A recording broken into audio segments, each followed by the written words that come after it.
Subscribe करें podium classes को और प्रेस करें इस बेल आइकन को ताकि सभी एजुकेशनल वीडियोस का अपडेट आपको टाइम से मिल सके। धन्यवाद। नमस्कार साथियों, स्वागत है आप सभी का पोडियम क्लासेस में। मैं हूं पवन के सरवानी और आज हम पढ़ने जा रहे हैं यूपी डीएलएड थर्ड सेमेस्टर के मैथ्स के चैप्टर 1 को। साथियों, आज हम चैप्टर 1 में पढ़ेंगे अनुपात को। क्या पढ़ेंगे? अनुपात को।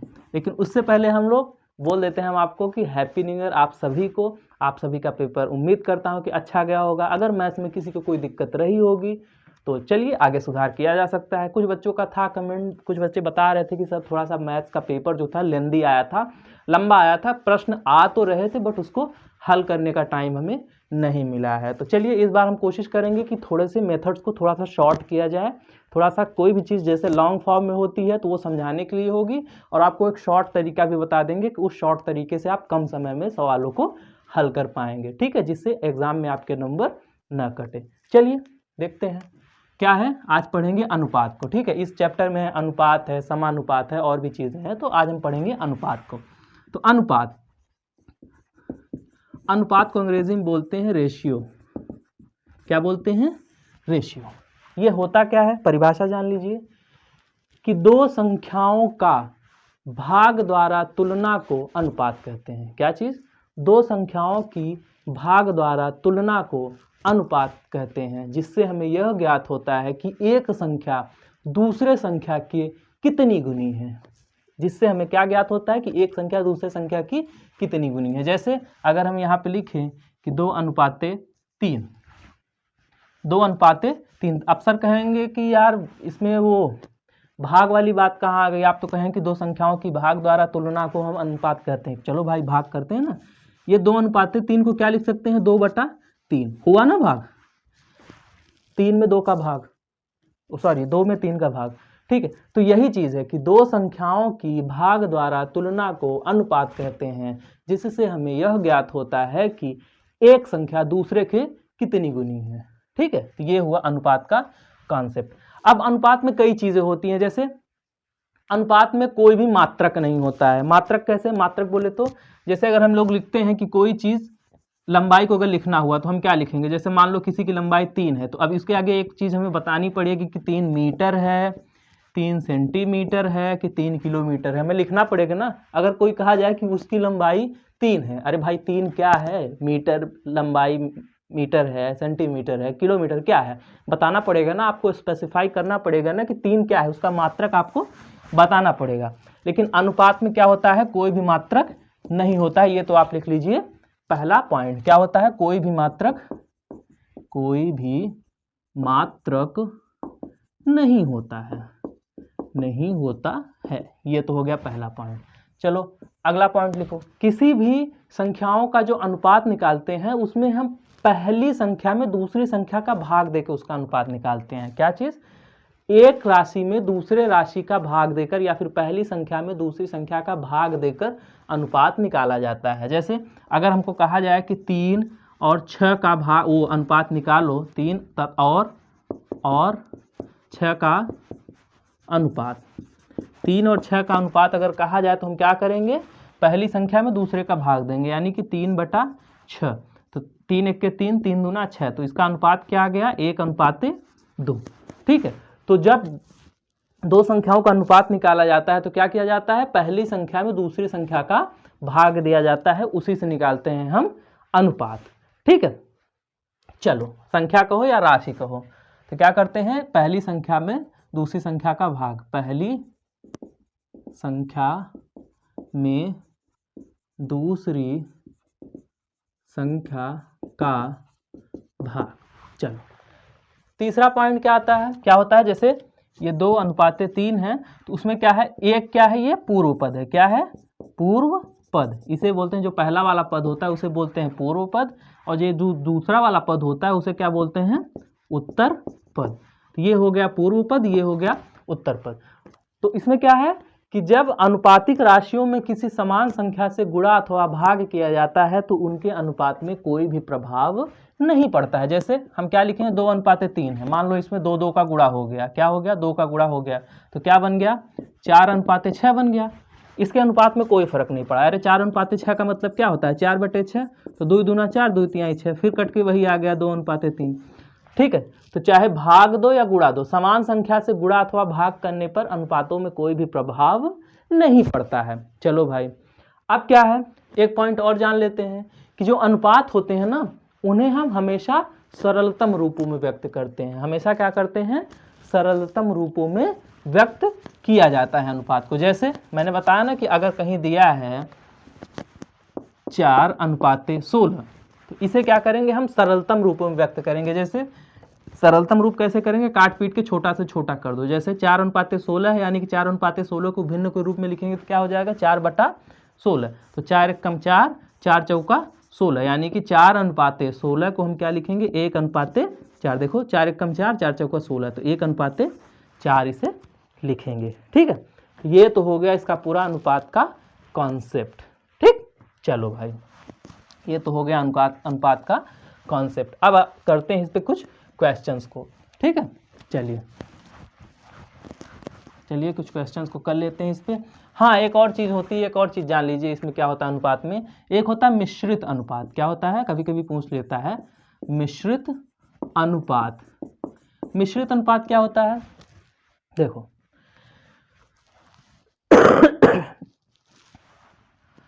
अनुपातों को निरूपित करने वाली भिन्नों का जो गुणनफल होता है, उसका जो अनुपात होता है, वही क्या कहलाता है, मिश्रित अनुपात। फिर से समझिए, अनुपातों को निरूपित करने वाली भिन्नों का गुणनफल जो होता है, उसी का जब अनुपात निकालते हैं तो वो क्या होता है, मिश्रित अनुपात। जैसे अगर कहा जाए कि 3-4 अनुपात आपको दे दिया है, क्या दिया है, जैसे 3:4, 2:3 और 5:7, ये 3 अनुपात हैं। और इसका कह रहा है कि मिश्रित अनुपात बताइए। इसको निरूपित करने वाले भिन्न क्या हुए, 3:4 को क्या निरूपित करता है, 3/4। निरूपित करने वाले मतलब दर्शाने वाले, जो उसको दिखाते हैं कैसे दिखाया जाता है। तो 3:4 को क्या लिखेंगे, 3/4। अब 2:3 को क्या लिख सकते हैं, 2/3। और 5:7 को क्या लिख सकते हैं, 5/7। मिश्रित अनुपात इनका निकालना, तो मैंने क्या बताया है कि अनुपातों को निरूपित करने वाले भिन्नों के गुणनफल को। तो चलो कर लो इनका गुणनफल। तो 3/4 गुणा 2/3 गुणा 5/7। अब इन्हीं के तीनों का गुणन कर लो, जो आएगा वही इसका मिश्रित अनुपात, इन तीनों का मिश्रित अनुपात होगा। तो चलो, कट रहा है कुछ, हाँ 3 ये कट रहा है, 3 1 के 3, 3 1 के 3 कट गया, 2 1 के 2, 2 दूना 4, तो 1 1 5, यानी 1 1 कम 1 पंजे 5 बटा 2 1 कम 2, 2 7 14, तो 5/14, यानी कि क्या आ गया, 5:14। तो ये क्या हो गया, इन तीनों का मिश्रित अनुपात। ठीक है, तो ये एक कॉन्सेप्ट था मिश्रित अनुपात वाला, कि अनुपातों को निरूपित करने वाले भिन्नों के गुणनफल के अनुपात को क्या कहते हैं, मिश्रित अनुपात। ठीक है, तो उन्हीं का गुणा कर लो, जो गुणा करने में जो अनुपात है वही होता है मिश्रित अनुपात। चलो अब आते हैं, कुछ करते हैं अनुपात के क्वेश्चंस को। ठीक है, देखिए अनुपात में क्या होता है, ज़्यादातर 1 नंबरी क्वेश्चन, कभी कभी 2 नंबरी वाले में भी आ जाते हैं। ठीक है, तो आज जितने टाइप के आए हुए हैं क्वेश्चंस, उन सभी को सॉल्व करेंगे। चलिए देखते हैं। क्वेश्चन नंबर 1 देखिए क्या है, इस टाइप से आएगा। पहला क्वेश्चन देखिए क्या है कि सरलतम रूप में अनुपात ज्ञात कीजिए। क्या करिए, सरलतम रूपों में अनुपात को ज्ञात कीजिए। पहला क्वेश्चन है 3 का 9 से, बस ऐसे ही रहेगा। ऊपर लिखा रहेगा सरलतम रूप में अनुपात ज्ञात कीजिए, और नीचे दिया रहेगा 3 का 9 से अनुपात। ठीक है, तो 3 का 9 से यानी कि 3:9। तो 3:9 को क्या करेंगे, सबसे पहले जो भी अनुपात वाले क्वेश्चन को हल करने के लिए उसको भिन्न के रूप में लिखना पड़ता है। तो चलो लिखो, 3:9 को क्या लिख सकते हैं, 3/9। तो 3 1 के 3, 3 3 9, तो अनुपात क्या आ गया, 1:3, और यही हो गया हमारा आंसर। तो सरलतम रूप में लिखिए, मतलब सरल कीजिए, उसको काट पीट कर जितना छोटा कर सको। तो ठीक है, क्योंकि अनुपात क्या होते हैं, मैंने क्या बताया कि अनुपात सदैव सरलतम रूपों में लिखे जाते हैं। ठीक है, जैसे अगर ये 3:9 है, तो इसको काट के हमेशा सरलतम रूप यानी कि छोटे से छोटे रूप में लिखा जाता है। तो 1:3। दूसरा क्वेश्चन क्या है, जैसे अगर इसी में कहे कि 12 का 14 से, क्या 12 का 14 से, ऐसे ही रहेगा। ये क्वेश्चन दिया रहेगा, ऊपर एक लाइन लिखी रहेगी कि सरलतम रूप में अनुपात ज्ञात कीजिए, और नीचे क्वेश्चन दिया रहेगा कि 12 का 14 से। तो चलो भाई 12 का 14 से यानी कि 12 का अनुपात 14 से, तो 12:14। अब 12:14 को क्या लिख सकते हैं, 12/14, 12/14, तो 2 छंग 12, 2 सत्ते 14, तो क्या आ गया अनुपात, 6:7, और यही हो गया हमारा आंसर। ठीक है, सरलतम रूप में लिखने के लिए कह रहा है, यानी कि इसको काट पीट के। चलो एक और उदाहरण देख लेते हैं, क्या है तीसरा, 10 का 15 से, ये दिया रहे कि 10 का 15 से दिया रहे, उसको सरलतम रूप में लिखिए, तो क्या होगा, 10:15, और 10:15 को क्या लिख सकते हैं, 10/15, तो 5 दूना 10, 5 15, यानी कि क्या आ गया अनुपात, 2:3, और यही हो गया आंसर। ठीक है, तो सरलतम रूप में लिखने के लिए कहे तो क्या करेंगे आप, बटे में बना के उसको काट पीट दीजिए जितना वो कट सकता है, जब कटना बंद हो जाए तो वही हो जाएगा उसका आंसर। चलिए अब देखते हैं सेकंड टाइप के क्वेश्चंस। सेकंड टाइप के क्वेश्चंस, हाँ, और गोल्डन वाक्य। वीडियो को जल्दी से लाइक शेयर कर दीजिए, और चैनल पर नए हैं तो चैनल को भी सब्सक्राइब कर दीजिए। ठीक है, चलिए भाई इतना आप लोग कर दीजिए, और बाकी इधर देखिए, ये है अपना इंस्टाग्राम है, नीचे टेलीग्राम है, इंस्टाग्राम पे फॉलो कर लीजिए और टेलीग्राम चैनल को ज्वाइन कर लीजिए। चलिए आते हैं दूसरे नंबर के क्वेश्चन। तो दूसरा टाइप का क्वेश्चन क्या है कि 20 पैसे तथा 2 रुपए का अनुपात होगा, ऐसे भी क्वेश्चन दिया रहेगा। क्या चीज़, 20 पैसे तथा 2 रुपये का अनुपात होगा।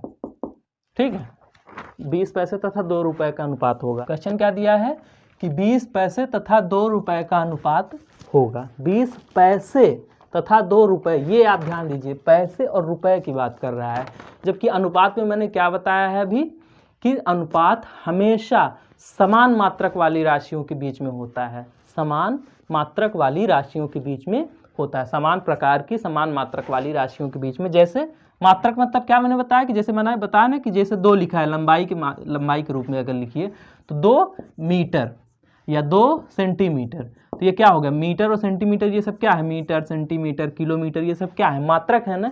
यानी कि अगर हमको जब अनुपात लिखना होगा तो मीटर का अनुपात मीटर के साथ लिखेंगे, सेंटीमीटर का सेंटीमीटर के ही तरीके से साथ में उसके लिखेंगे। ठीक है, तो ये पैसा है तो ये यहाँ रुपया है, तो या तो पैसा, ये पैसा है तो इसे भी हमको क्या करना पड़ेगा, पैसे में बदलना पड़ेगा, क्योंकि हमको अनुपात में लिखना है, क्योंकि अनुपात यही कहता है कि अनुपात हमेशा समान मात्रक वाली राशियों के बीच में लिखा जाता है। समान मात्रक मतलब कि अगर ये पैसे में है तो ये भी पैसे में होना चाहिए, या तो इसको ये रुपए में है तो इसे रुपए में बदल दो, या तो इसे पैसे में बदल दो, बात एक ही होनी चाहिए। पैसा पैसा का अनुपात बनेगा, रुपया रुपया का अनुपात बनेगा। तो हम क्या करते हैं, इस रुपए को हम क्या करेंगे, पैसे में बदल देंगे। तो चलो भाई, 2 रुपए बराबर क्या होता है, 2 रुपए बराबर क्या होता है, 200 पैसे होता है। 2 रुपया बराबर क्या हो जाएगा, 200 पैसे।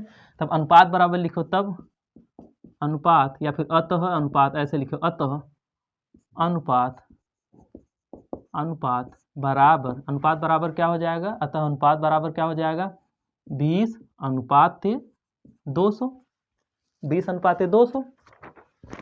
अब अनुपात हमेशा क्या होता है, सरलतम रूपों में लिखा जाता है, मतलब जैसे भिन्न हमेशा क्या होते हैं, अगर आपको 20/200 दिया रहे तो भिन्न क्या होता है, उसको काट पीट के छोटा करेंगे ना भाई, 2 कम 2 2 पंजे 2 दम्मा 20, 1/10। तो वही जैसे भिन्न हमेशा सरलतम रूप में लिखा जाता है, उसको काट के जितना छोटा कर सको उतना छोटा करके ही लिखा जाता है, वैसे ही अनुपात भी होता है, उसे भी हमेशा हमेशा सरलतम रूप में लिखा जाता है। तो 2 अनुपात 200 है, इसे क्या करेंगे, 20 अनुपात 200 है तो इसे लिखोगे 20/200, उसके बाद 0 से 0 कैंसिल, 2 1 कम 2, 2 दहम्मा 20, तो क्या आ गया 1/10, यानी कि क्या आ गया 1 अनुपात 10। ठीक है, और यही हो गया आंसर। समझ में आया क्या कह रहा था, 20 पैसे तथा 2 रुपए का अनुपात। कुछ कहेंगे सीधे से पहुंचेंगे 20 अनुपात 2 लिख देंगे, ये नहीं करना है, ये पैसे में है तो इसे भी पैसे में बदलो। तो हमने लिखा कि 2 रुपया बराबर 200 पैसे, अतः अनुपात बराबर क्या हो गया, 20 अनुपात 200, 20 अनुपात 200। अब 20 अनुपात 200 है, लेकिन हमने क्या बताया कि अनुपात हमेशा सरलतम रूप में लिखा जाता है, तो हमने क्या कर लिया, 20/200, तो काट लिया जो भी कट रहा था, तो 0 से 0 कैंसिल, 2 1 कम 2, 2 दहम्मा 20, तो 1/10, यानी कि 1 अनुपात 10, ये हो गया आंसर। ठीक है, चलो, जैसे भिन्न हमेशा सरलतम रूप में लिखा जाता है, वैसे ही अनुपात भी सदैव हमेशा सरलतम रूप में लिखा जाता है। ठीक है, चलो भाई आते हैं अगले क्वेश्चन पे। अगला क्वेश्चन देखते हैं क्या है, इसी टाइप का और एक ठो करा दें। क्या है, 10 सेंटीमीटर तथा 2 मीटर का अनुपात होगा। क्या चीज दिया है, 10 सेमी तथा 2 मीटर का अनुपात। ठीक है, अनुपात होगा। क्या होगा, लिखो भाई, ऐसे लिखो सोल्यूशन, कहीं भी लिख लिया करो सोल्यूशन। क्या है, 2 मीटर और 10 सेंटीमीटर का अनुपात। तो इस 2 मीटर को क्या करेंगे, सेंटीमीटर में बदल लेंगे। तो ऐसे लिखो 2 मीटर बराबर 200 सेमी। अरे भाई इतना तो पता होगा ना, 2 मीटर में 200 सेंटीमीटर होता है। 1 मीटर में 100 सेंटीमीटर होता है। तो 2 मीटर में कितना हो जाएगा, 200 सेमी हो जाएगा। ठीक है, इतना मन में कैलकुलेशन कर सकते हो, नहीं कर सकते हो तो यहाँ गुणा कर लेना, क्योंकि 1 मीटर में 100 सेंटीमीटर होता है, इसलिए 2 मीटर में क्या होगा, 100 गुणे 2 यानी कि 200 सेंटीमीटर। ठीक है, तो 2 मीटर में कितना हो गया, 200 सेंटीमीटर। तब अनुपात बराबर 10 अनुपाते 200, 10 अनुपाते 10 सेंटीमीटर। ये भी हमने सेंटीमीटर में कर लिया, तो सेंटीमीटर और सेंटीमीटर का अनुपात बन जाएगा, क्योंकि दोनों क्या है, समान मात्रक हैं और अनुपात हमेशा समान मात्रकों के बीच में होता है। तो 10/200 कर लेते हैं, तो 10/200, क्योंकि इसको सरल करना है, इसको छोटा करना है काट के। तो 10 एक कम 10, 10 बिसा में 200, यानी कि क्या आ गया, 1/20, यानी कि क्या आ गया, इसको अनुपात 1/20। यही हो गया हमारा आंसर। ठीक, तो 1/20, ये हो गया हमारा आंसर। समझ में आया, एकदम आसान है, कर ले जाओगे। चलो भाई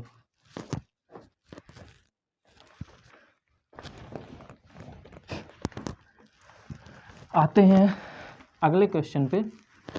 तब तक में वीडियो को लाइक कर दिया करिए। देखिए, वीडियो को लाइक कर दीजिए, शेयर करिए या ना करिए। ठीक है, क्योंकि शेयर करने में आलस आती होगी आप लोग को। आप लोग वीडियो को लाइक कर दीजिए, और जो भी आपके सुझाव हो वीडियो से रिलेटेड, जो भी आपके क्वेश्चंस हो, अभी तो चल रहा है, अभी तो बढ़िया से अच्छे से पढ़ेंगे, तो आपके जो भी क्वेश्चंस हो, जो भी हो, आप हमसे पूछ लिया करिए, हम आपका जवाब देंगे। चलिए आते हैं क्वेश्चन नंबर 4 पे। क्वेश्चन नंबर 4 क्या कह रहा है कि कौन सा अनुपात बड़ा है। ठीक है, अनुपातों की तुलना करने के लिए कह रहा है कि कौन सा अनुपात बड़ा है। चलो भाई, दिया क्या है क्वेश्चन नंबर 1, 4th में 1 क्या दिया है, 3/4 और 5/8 में।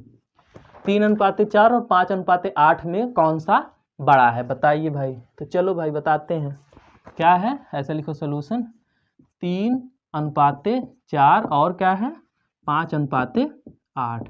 चलो तो इसको भिन्न के रूप में लिख लो। 3/4 को भिन्न के रूप में क्या लिखेंगे, 3/4। अब 5/8 को भिन्न के रूप में क्या लिखेंगे, 5/8। अब इसमें ऐसे देख रहे कुछ पता चल रहा है कि कौन सा बड़ा है कौन सा छोटा है, नहीं पता चल रहा है। इसके लिए पता चलाने के लिए क्या करेंगे, सबसे पहले हम क्या करेंगे, जो हर होता है हर को समान कर लेंगे, हर को बराबर कर लेंगे। जब हर को बराबर कर लेंगे तो जिसका अंश बड़ा होगा वही हम सीधे से बता देंगे कि ये वाला अनुपात हमारा बड़ा है। नहीं समझ में आया तो चलिए दूसरी तरीके से समझाते हैं। अगर आपको ये कहे कि 3/4 और 5/4 में कौन सा बड़ा है, तो आप सीधे से बता देंगे कि 5/4 बड़ा है, क्योंकि दोनों का जो हर है वो समान है, इसमें भी 4 है, इसमें भी 4 है, ये 3 है, ये 5 है, तो ये वाला बड़ा है, बता ले जाएंगे ना। तो इसी तरीके से, लेकिन इसमें 4/8 है, दोनों अंतर है, तो आप कंफ्यूज हो जा रहे हैं कि कौन सी को बड़ा कहें कौन से को छोटा कहें। ठीक है, इसलिए क्या करेंगे, हर को हम लोग क्या करते हैं, समान कर लेते हैं। तो हर को बराबर करने के लिए क्या है, जैसे 3/4 है, तो 3/4 में ये 4 और 8 का गुणा कर दो, 8 का गुणा कर दो, इसमें क्या करो, 8 का गुणा कर दो ऊपर नीचे। देखो किसी भी भिन्न में ऊपर नीचे समान संख्या से गुणा करने पे कोई फर्क तो पड़ता नहीं है, समान संख्या से गुणा अथवा भाग करने पे। तो हमने 8 का गुणा ऊपर कर दिया, 8 का गुणा नीचे कर दिया। ऐसा क्यों किया हम आपको बता रहे हैं, आप अभी समझेंगे। 5/8 है, इसमें क्या करो, 4 का गुणा कर दो। अब देखो ऊपर वाले से मतलब नहीं है, ऊपर वाले में तो इसलिए गुणा किया क्योंकि नीचे वाले में हमने गुणा किया था। जब हमने हर समान करने के लिए इसमें 8 का गुणा कर दो तो ये हो गया 4 × 8, और ये 8 है, इसमें 4 का गुणा कर दो तो ये हो गया 8 × 4। तो 4 × 8 या 8 × 4 बराबर ही होता है, तो ये हर हमारा बराबर हो गया। अब नीचे वाला बराबर हो गया, समझ में आया, हर समान हो गया। अब जब हर समान हो गया तो हम ऊपर वाले को देख के आसानी से बता सकते हैं कि कौन सा बड़ा है। नहीं समझ में आ रहा, थोड़ा सा और आगे हल करो। 8 × 3 = 24, और ये क्या हो गया 4 अठे 32, ठीक है, कॉमा 5 चौका 20, 8 चौका 32। अब देखो, अब समझ में आया कौन सा बड़ा है। अब तो एकदम साफ साफ दिख रहा है, दोनों का हर 32 32 है, ऊपर वाला अंश इसका बड़ा है पहले वाले का, यानी कि हमारा ये जो है कौन सा अनुपात बड़ा है, 3:4 बड़ा है, अतः 3:4 बड़ा है। ठीक है, समझ में आया। ये क्वेश्चन दिया था कि 3:4 और 5:8 में बड़ा है, क्या बड़ा है बताओ। तो हमने लिखा 3:4, 5:8, दोनों को भिन्न के रूप में लिख लिया, 3/4 और 5:8 का क्या होगा 5/8। अब ऐसे में तो देखने में पता नहीं चल रहा है, ऐसे में तो आप बताइए, देखिए आंसर हमारा आया 3:4 बड़ा है, लेकिन ऐसे देखने में अगर कोई ध्यान नहीं देगा तो बताएगा ये बड़ा बड़ा दिख रहा है, इसी को लगा दो। तो ऐसे देखने में तो पता चलता नहीं कि कौन सा बड़ा है कौन सा नहीं, भिन्न में तो भाई अलग ही चलता है कॉन्सेप्ट। तो क्या करेंगे, सबसे पहले हम हरों को समान कर लेते हैं। भिन्नों की तुलना करने के लिए हमेशा क्या किया जाता है, हर को समान कर लिया जाता है, हर को बराबर कर लिया जाता है। तो ये हर है, इसको हम बराबर कर लेते हैं। अब बराबर करने के लिए क्या है, इसमें इसका गुणा कर दो, दोनों को आपस में गुणा कर दो, बराबर हो जाएगा। जैसे ये 4 है तो 4 में 8 का गुणा कर दो तो ये हो गया 4 × 8, ये 8 है, इसमें 4 का गुणा कर दो तो 8 × 4, तो देखो 4 × 8 और 4 × 8 दोनों वही हो गया, तो हर तो समान हो गया। अब नीचे 8 का गुणा किए हैं तो ऊपर भी 8 का गुणा करना पड़ेगा। भाई ये तो जानते हो ना कि भिन्न में जो संख्या का गुणा अगर नीचे करोगे तो फिर उसी संख्या का गुणा हमको ऊपर भी करना पड़ता है। तो 8 का गुणा ऊपर नीचे कर दिए तो ये हो गया 3 × 8 बटे 4 × 8, और यहाँ पे 4 का गुणा नीचे किए थे तो 4 का गुणा ऊपर भी कर दिए, तो 4 4 का ऊपर नीचे गुणा कर दिए, तो 8 3 24, 4 8 32, 5 चौका 20, 8 चौका 32, तो 32 32 नीचे बराबर हो गया। ऊपर में जो बड़ा दिख रहा है 24 बड़ा है, तो ये वाला है, यानी कि 24 किसका है, ये 3/4, ये किसका है 3:4, यानी कि ये अनुपात हमारा बड़ा है। ठीक है, समझ में आया। चलो भाई दूसरा क्वेश्चन देते हैं। दूसरा क्वेश्चन देखो, आप लोग समझ जाओगे, बड़ा आसान है, कुछ है नहीं इसमें। 2:3 और 3:6 में, इसमें बताओ कौन सा बड़ा है, 2:3 और 3:6 में। तो ऐसे लिखो सोल्यूशन क्या है, 2:3, ठीक है, और कौन दूसरा क्या है 3:6। चलो भाई भिन्न के रूप में लिख दो, 2:3 क्या भिन्न के रूप में होगा 2/3, कॉमा 3:6 क्या होगा 3/6, काट लो। अब 3 1 के 3, 3 दूना 6, भिन्न क्या आ गया 2/3, 1/2। अब इसमें कौन सा बड़ा है ये आपको बताना है। तो मैंने क्या बताया है कि आप सबसे पहले भिन्नों की तुलना करना है। तो भिन्नों की तुलना में कैसे किया जाएगा, तो मैंने क्या बताया है कि हर को समान कर लो। तो चलो हर को समान करते हैं। तो 2/3 में क्या करेंगे, ऊपर नीचे 2 का गुणा कर देंगे, इसके हर का गुणा इधर कर दो, इसके हर का गुणा इधर कर दो, सिंपल सा यही जान लो। तो 2/3 है तो इसमें 2 का गुणा कर दो ऊपर नीचे, क्योंकि ये इसका हर 2 है, और कॉमा ये इसमें 1/2 है, और इसका हर क्या है 3 है, तो इसमें 3 का गुणा कर दो ऊपर नीचे। ठीक, इसका गुणा इधर ऊपर नीचे कर दो, इसका गुणा इधर ऊपर नीचे कर दो। ठीक, यही है सिंपल सा, और कुछ नहीं करना है। तो 2 दूना 4 और 3 दूना 6, इधर क्या हो गया 1 3 3 और 3 दूना 6। अब कौन सा बड़ा दिख रहा है भाई, ये वाला बड़ा है, ये वाला देखो ये वाला बड़ा है, यानी कि हमारा ये अनुपात बड़ा है। तो 2:3 बड़ा है। समझ में आया, एकदम आसान है, कुछ नहीं करना है। कह रहा था कि ये और ये वाले अनुपात में कौन सा बड़ा है, तो हमने क्या किया उसको भिन्न के रूप में लिख लिया। अब भिन्न के रूप में लिख लिया, ये 3/6 था तो उसको काट दिए हम, 3 1 के 3, 3 दूना 6, ये तो इतना तो आप लोग जानते ही होंगे। तो अब बताना है कौन सा बड़ा है। तो हमने क्या बताया है कि हरों की तुलना कर लीजिए, हरों की तुलना यानी कि हर को बराबर कर लीजिए। तो इसमें क्या है, इसमें 2 का गुणा ऊपर नीचे कर दिए तो 3 × 2 हो गया, इसमें 3 का गुणा ऊपर नीचे कर दिए तो 2 × 3 हो गया। कैसे पता चला किसका गुणा करना है भाई, ये इसका हर 2 है तो इसका 2 गुणा ऊपर नीचे कर दो गुणा, इसका हर 3 है तो इसका ऊपर नीचे गुणा कर दो 3 3 का। ठीक है, तो 2 दूना 4, 3 दूना 6, कॉमा 1 3 3, 2 3 6, 6 6 नीचे बराबर आ गया। तो ऊपर जो बड़ा है ये 4 है तो ये वाला बड़ा है, पता चल गया हमको कौन सा अनुपात हमारा बड़ा है। ठीक, चलो भाई अब आते हैं अगले क्वेश्चन पे, क्वेश्चन नंबर 5 पे। ठीक है, क्वेश्चन नंबर 5 पे।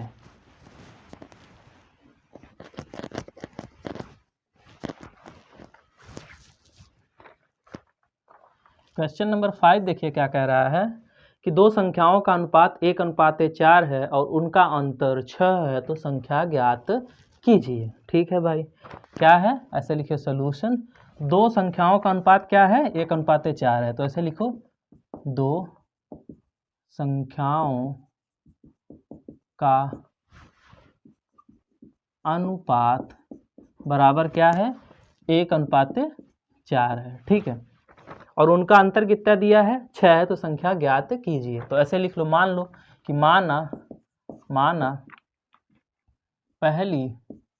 पहली संख्या बराबर 1x, माना पहली संख्या बराबर क्या मान लेते हैं, 1x, तथा दूसरी संख्या बराबर 4x। अब आप कहेंगे सर ये 1x और 4x कहाँ आया, भाई दो संख्याओं का अनुपात क्या दिया है, 1:4 दिया है, तो हमने पहली संख्या मान लिया 1x और दूसरी संख्या मान लिया 4x। ठीक है, जब भी अनुपात होता है तो ऐसे ही अनुपात वाले में ऐसे ही संख्याएं मानी जाती हैं। पहली एक था तो 1x कर लिए, यहाँ पे 4 था तो 4x, पहली संख्या 1x दूसरी संख्या 4x। अब प्रश्न क्या कह रहा है, ऐसे लिखो, प्रश्न क्या कह रहा है कि उनका अंतर, मतलब दोनों संख्याओं का जो अंतर है, अंतर यानी कि घटाना, तो उनका अंतर क्या है, 6। प्रश्न क्या कह रहा है कि उनका घटाना क्या है, 6। तो ऐसे लिखो प्रश्नानुसार प्रश्न क्या कह रहा है कि संख्याओं का जो अंतर है क्या है, 6 है।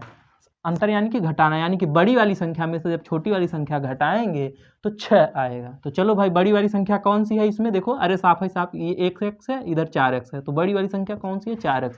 तो जब बड़ी वाली संख्या में से यानी कि छोटी वाली संख्या है यानी कि 1x घटाएंगे तो क्या आएगा, 6 आएगा। यही तो प्रश्न कह रहा है ना कि उनका अंतर क्या है, 6 है, यानी कि बड़ी वाली संख्या में से छोटी वाली संख्या घटाने पर 6 आएगा। तो चलो भाई, तो 4x में से 1x घटा दिया तो 6, तो 4 में से 1 गया, कितना बचा, 3x, 3x बराबर 6, तो x बराबर क्या आ गया, 6/3, तो 3 1 के 3, 3 दूना 6, तो x बराबर क्या आ गया यहाँ पे 2। इतना आया समझ में। चलो भाई, x बराबर जब 2 आ गया, अतः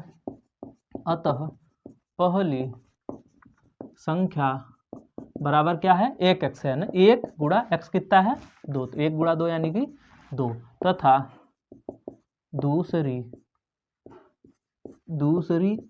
संख्या बराबर क्या है, 4x है ना, यानी कि 4 गुणा x कितना है 2, तो 4 गुणा 2 यानी कि दूसरी संख्या क्या हो गई, 8। और यही हमारा आ गया आंसर। समझ में आया, एकदम आसान है। क्या कह रहा था क्वेश्चन, देखिए कि दो संख्याओं का अनुपात 1:4 है और उनका अंतर 6 है तो संख्या ज्ञात कीजिए। तो हमने लिखा है कि दो संख्याओं का अनुपात बराबर 1:4। अब मान लेते हैं कि माना पहली संख्या बराबर, क्योंकि हमको दोनों संख्याएं तो पता नहीं है तो मानना पड़ेगा, तो माना पहली संख्या बराबर 1x तथा दूसरी संख्या बराबर 4x। अब ऐसा हमने क्यों माना, क्योंकि अनुपात दिया है 1:4, तो पहली संख्या माना 1x और दूसरी संख्या माना 4x। अब प्रश्न क्या कह रहा है कि उनका अंतर 6 है तो संख्या ज्ञात कीजिए। तो प्रश्नानुसार अंतर यानी कि घटाना, तो जो बड़ी वाली संख्या उसमें से छोटी संख्या घटाएंगे। ठीक है, हमेशा घटाना तो ऐसे ही किया जाता है, बड़ी में से छोटा घटाया जाता है। तो बड़ी संख्या क्या थी, 4x, तो 4x में से जब 1x घटा दिए तो क्या आया, 6 आया।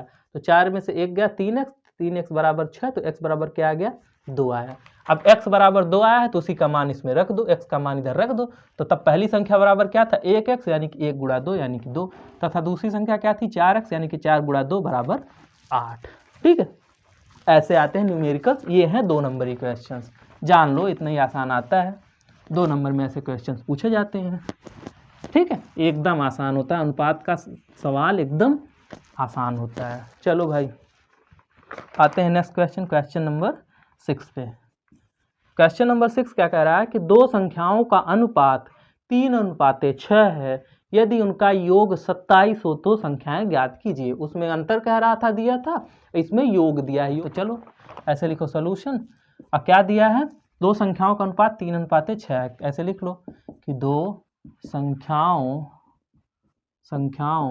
का अनुपात क्या है, 3:6 है, 3:6 है।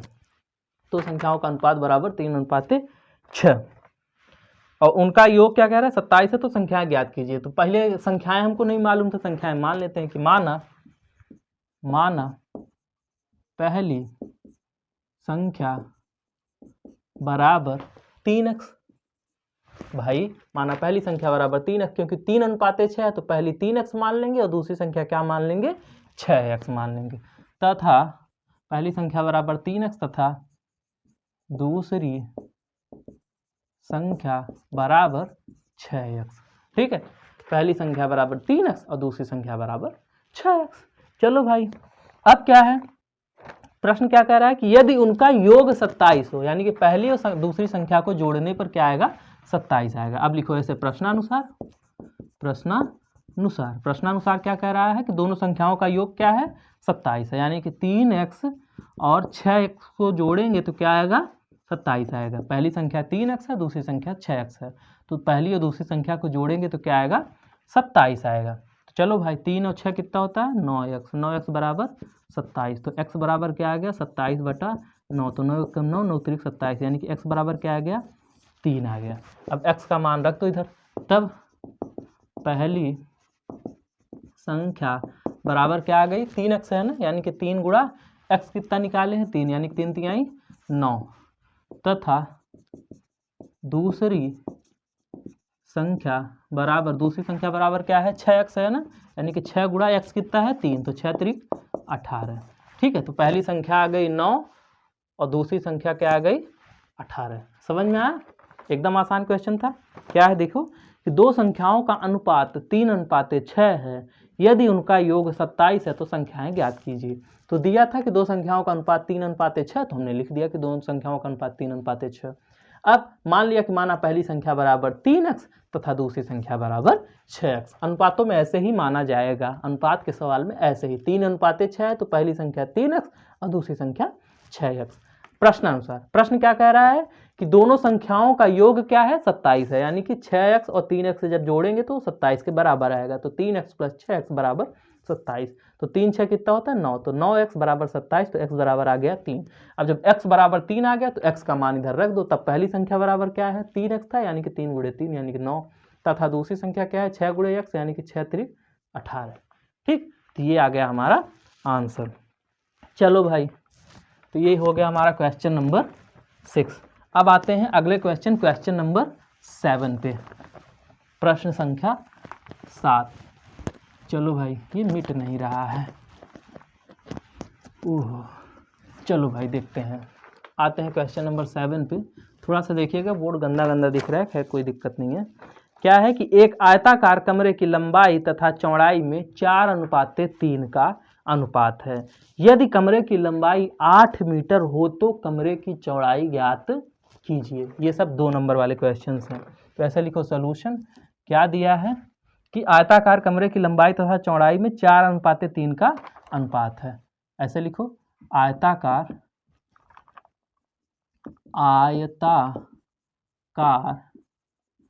कमरे की लंबाई तथा चौड़ाई का अनुपात बराबर क्या दिया है, 4:3।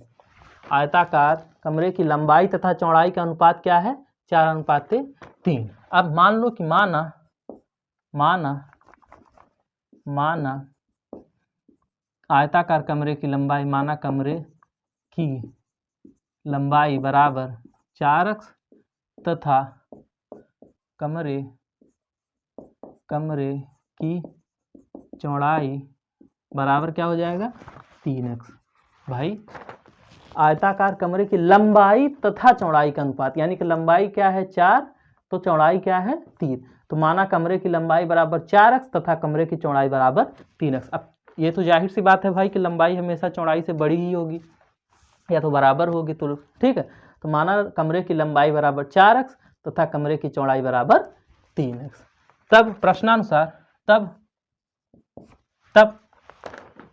दिया क्या है, यदि कमरे की लंबाई 8 मीटर हो, कमरे की लंबाई हमको कितना दिया है, 8 मीटर दिया है, और हमने यहाँ से क्या माना है 4x, तो हमने कमरे की लंबाई क्या मानी है अनुपात के हिसाब से 4x, और दिया कितना है 8, तो 4x बराबर 8, तब 4x बराबर 8, तो x बराबर क्या आ गया 8/4, तो 4 के 4, 4 दूना 8, यानी कि x बराबर क्या आ गया 2, x बराबर क्या आ गया 2।